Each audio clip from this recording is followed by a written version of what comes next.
everybody? Welcome back to another episode. I am super excited to be here with you today. I want to answer the question today, what is the difference between a 506B syndication and a 506C syndication? If you've been reading some blogs or you've been on some websites or you've talked to some sponsors, you've probably heard this concept of like a syndication thrown around, but then you hear this like, what is a 506B and what is a 506C? Well, that's what I want to debunk with you here today. Before we jump into this, do me a big favor and smash the 5-star reviews. Just scroll down on your phone real quick and hit it. It helps feed the algorithm that allows us to deliver more fantastic content to you. Please take a second to do it. It really does help us. Thank you for doing that. And share this with your friends and family if you feel like somebody needs to hear it. That also helps us. All right, so let's jump into this today. If at any time also, if you want more information on this, we have a ton of resources on our website. You can go to it and take your time to scroll through. You can go to hbgcapital.net and find all this information. All right, so let's jump in.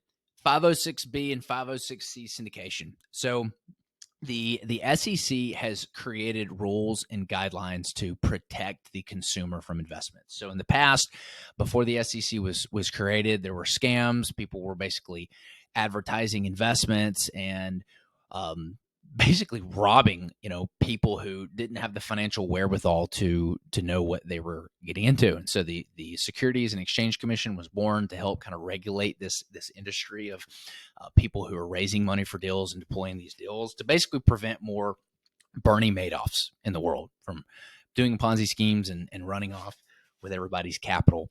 So they created certain criterias based on where a consumer is in their investing journey. So let's start with accredited investors. So I did an episode on accredited versus non-accredited investors and what's the difference. If you haven't read that or listened to that and you want to, go check that out. It's free. It's on our podcast. And so let's talk about accredited investors. Accredited investors can basically invest in anything that they want, but there's certain things that non-accredited investors cannot invest in that accredited investors can invest in. And so that would be a 506C syndication. A 506C syndication is for accredited investors only. And accredited investors basically meet a certain income threshold. They have a certain net worth threshold. They have consistently shown that they've made a certain amount of money over a certain number of years. And what the SEC has done is basically said, okay, if you're an accredited investor, you've got a certain amount of net worth, you make a certain amount of money, we're going to let you invest in 506C opportunities. And 506C opportunities basically mean you can advertise this to the public, right? You can see social media posts. You can Google investment opportunities. You can, anytime you see an ad for something, it's a 506C, unless they're just breaking the law. So 506C means it can be advertised to, but during the process, if you want to invest in this, the sponsor is going to need some information to prove that you are an accredited investor. In other words, they're more than likely going to have a third-party accounting firm that is going to verify your accredited investor status. They're probably going to want to see a balance sheet to see your liquidity, see if you've got at least $1 million in net worth minus your primary residence. Primary residence does not count. They're going to want to see that you make more than $200,000 a year if you're an individual for the past 2 years and expect to make that next year. Or if you and your spouse jointly make more than $300,000 a year and you expect to make at least that much next year. So they're going to want to verify that with tax returns or balance sheets. That's a 506C. It's for accredited investors. Now, you could have the same exact investment opportunity, the same townhome development, the same multifamily property, the same storage unit, the same mobile home park, the exact same syndication, but it's open to what's called 506B.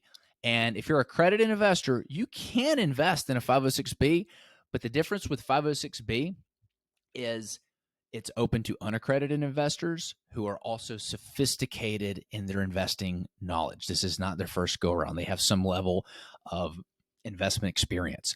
And here's the big key.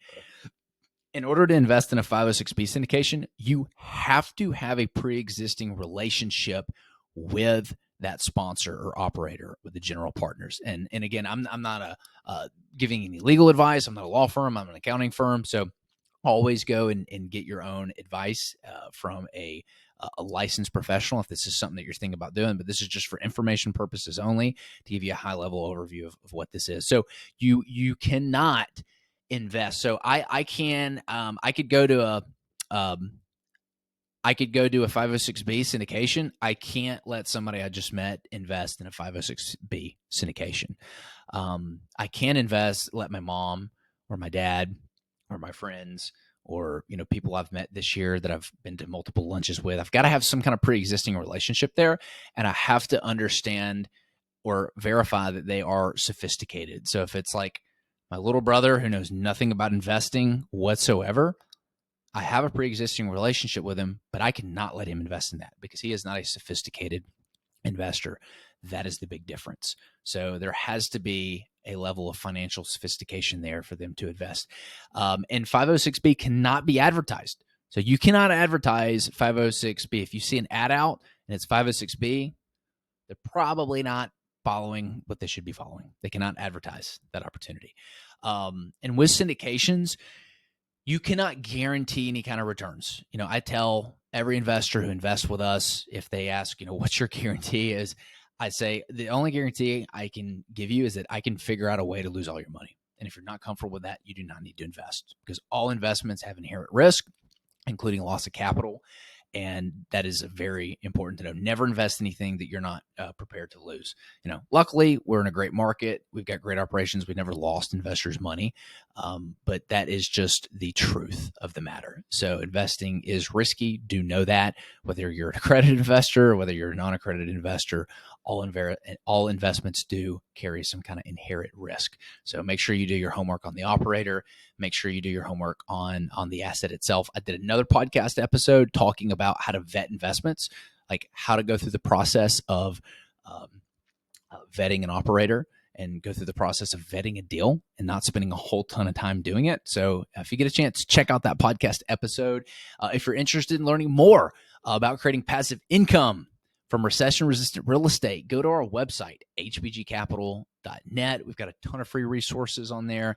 And if you're interested in learning more, you can book a call with us. We look forward to getting to know you. Until next time.